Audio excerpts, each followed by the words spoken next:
সম্মানিত ভিউয়ার্স, আসসালামু আলাইকুম। দেশ এবং দেশের বাহির থেকে যারা এই ভিডিওটি দেখতেছেন তাদেরকে জানাই আন্তরিক অভিনন্দন ও শুভেচ্ছা। ভিউয়ার্স, যারা দেশের বাহিরে রয়েছেন, যারা প্রবাস জীবন অতিক্রম করতেছেন, ভাবতেছেন যে দেশে এসে কিছু একটা ব্যবসা করার চিন্তা ভাবনা, কারণ যারা প্রবাসে থাকে তারা কিন্তু দেশে এসে চাকরির জন্য ট্রাই করে না, তারা কিন্তু ব্যবসা নিয়ে লেগে পড়ে বা ব্যবসায় মনোনিবেশ করে। এবং যারা মনে করতেছেন যে আমি প্রবাসে যাব, গিয়ে চাকরি করব, তো বা দেশে থাকব, দেশে থেকে কিছু একটা করব, কিছু একটা কোম্পানি আমি তৈরি করব বা আমি উদ্যোক্তা হব, আজকে এই ভিডিওটা তাদের জন্য, সবার জন্য। যারা প্রবাসে রয়েছেন, দেশে এসে ব্যবসা করবেন, বা যারা দেশে রয়েছেন ব্যবসা করতে চাচ্ছেন, তাদের জন্য আজকের এই ভিডিওটা খুবই উপকৃত হতে যাবে। তো ভিউয়ার্স, আজকে আমি এই ভিডিওতে আলোচনা করব ম্যানুফ্যাকচারিং বিজনেস, অর্থাৎ আপনি প্রোডাক্ট উৎপাদন করবেন, আমরা যাকে মিনি কোম্পানি বলে থাকি। তো ভিউয়ার্স, এই ম্যানুফ্যাকচারিং বিজনেসটা কি প্রোডাক্ট আপনি উৎপাদন করবেন, আপনি কি প্রোডাক্ট উৎপাদন করবেন, আপনার কোন বিষয়ে অভিজ্ঞতা রয়েছে, এটার উপরে অনেক কিছু নির্ভর করে। এখন বিষয় হচ্ছে, আপনি যেহেতু নতুন শুরু করবেন, নতুন উদ্যোক্তা, সেক্ষেত্রে আপনাকে অল্প দিয়ে শুরু করতে হবে। যদি মনে করেন আপনি কোটি টাকা ইনভেস্ট করবেন, তাহলে কিন্তু আপনার ব্যবসায় বা আপনার পদক্ষেপে 100% ভুল রয়েছে। আপনি একটা জিনিস সবসময় মাথায় রাখবেন, সাঁতার শিখতে হলে কিন্তু পুকুর থেকে সাঁতার শিখতে হয়, পুকুরে নেমে সাঁতার শিখতে হয়। সমুদ্রতে কিন্তু কেউ গিয়ে সাঁতার শিখে না। যখন আপনি পুকুরে সাঁতার শেখা আপনার হয়ে যাবে, তারপর নদীতেও সাঁতার কাটতে পারবেন, সমুদ্রেও সাঁতার কাটতে পারবেন।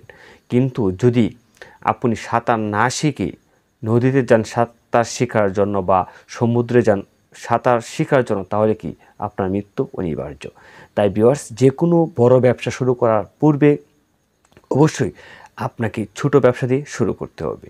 ভিউয়ার্স, আজকে আমি আপনাদেরকে বলবো ম্যানুফ্যাকচারিং বিজনেসের আইডিয়া দেব এই ভিডিওতে, কি প্রোডাক্ট উৎপাদন করতে পারেন। ভিউয়ার্স, আপনারা চাইলে অয়েল বিজনেস স্টার্ট করতে পারেন, ম্যানুফ্যাকচারিং অয়েল বিজনেস। যেমন আমাদের বাংলাদেশে কিন্তু যে সয়াবিন অয়েলটা রয়েছে, এটা কিন্তু বসুন্ধরা গ্রুপ, তারপর সিটি গ্রুপ, তারাই কিন্তু বেশিরভাগ বাহির থেকে আমদানি করে থাকে।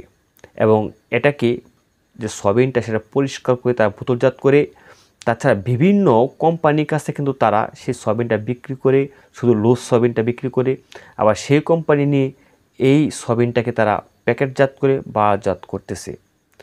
আমি কিছু কিছু সয়াবিন কোম্পানির যে হেডকোয়ার্টার বা হেড যে অফিস রয়েছে, সেখানে আমি যোগাযোগ করেছি, তাদের সাথে কথা বলেছি যে আপনারা মূলত সয়াবিনটা কোথা থেকে আনেন, মানে আপনাদের যে কাঁচামালটা রয়েছে সেটা কোথা থেকে আনেন। তো তাদের কাছ থেকে জানতে পারলাম যে তারা আসলে বড় যে গ্রুপ কোম্পানি রয়েছে, যেমন সিটি গ্রুপ, টিকে গ্রুপ, বসুন্ধরা গ্রুপ, তাদের কাছ থেকে সে সয়াবিনটা নিয়ে এসে তারা পুনরায় বাজারজাত করে তাদের ব্র্যান্ডে। তো কারণ একটা সয়াবিন তেলের ফ্যাক্টরি দিতে গেলে প্রচুর কোটি কোটি টাকা দিয়েও আপনি শেষ করতে পারবেন, এবং এটা খুবই সমস্যাদায়ক বিষয়। তো সেক্ষেত্রে আপনাকে তাদের আন্ডারে কাজ করলে অবশ্যই আপনি বুঝবেন, জানবেন, শিখবেন, আপনার ব্যবসায় টিকে থাকতে পারবেন। তো আপনি চাইলে সয়াবিন তেলের ব্যবসা করতে পারেন, ডিলার হিসাবেও করতে পারেন, ডিপো নিতেও পারেন। তাছাড়া যদি আপনি কোটি টাকা ইনভেস্ট করার মতো এবিলিটি থাকে, সয়াবিন তেলের একটা মিনি কারখানাও দিতে পারেন। তাছাড়া যদি আপনি চান যে মাত্র 1, 2, 3 লাখ টাকার ভিতরে আপনি ব্যবসা করবেন, তাহলে হয়তো বা ডিলার নিতে পারেন।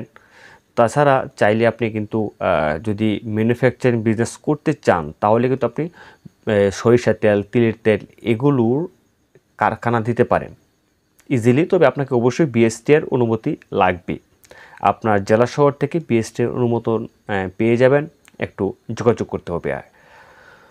তো ভিউয়ার্স, আমি দ্বিতীয় স্টেপে যে ম্যানুফ্যাকচারিং বিজনেসটা দেব, সেটা হচ্ছে হলুদ গুঁড়া, মরিচের গুঁড়া, জিরা গুঁড়া এগুলো প্যাকেট করে বাজারজাতকরণ।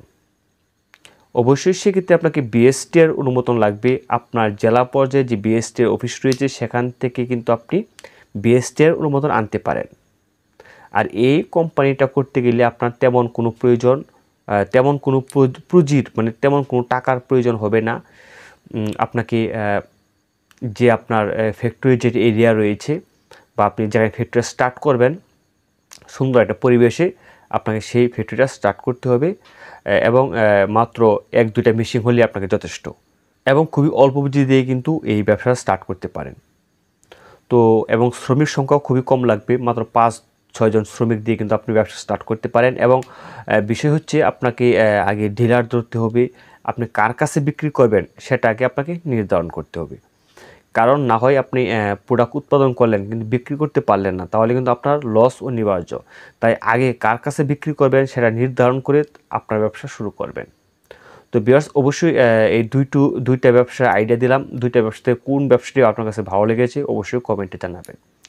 চ্যানেল নতুন হয়ে থাকলে চ্যানেলটা সাবস্ক্রাইব করে বেল ঘন্টি বাজিয়ে রাখবেন পরবর্তী ভিডিও নোটিফিকেশন পাওয়ার জন্য। আজকের মতো এখানেই বিদায় নিচ্ছি। ভালো থাকবেন, সুস্থ থাকবেন। দেখা হবে অন্য কোনো ভিডিওতে, অন্য কোনো বিষয় নিয়ে, অন্য কোনো আলোচনায়। খোদা হাফেজ।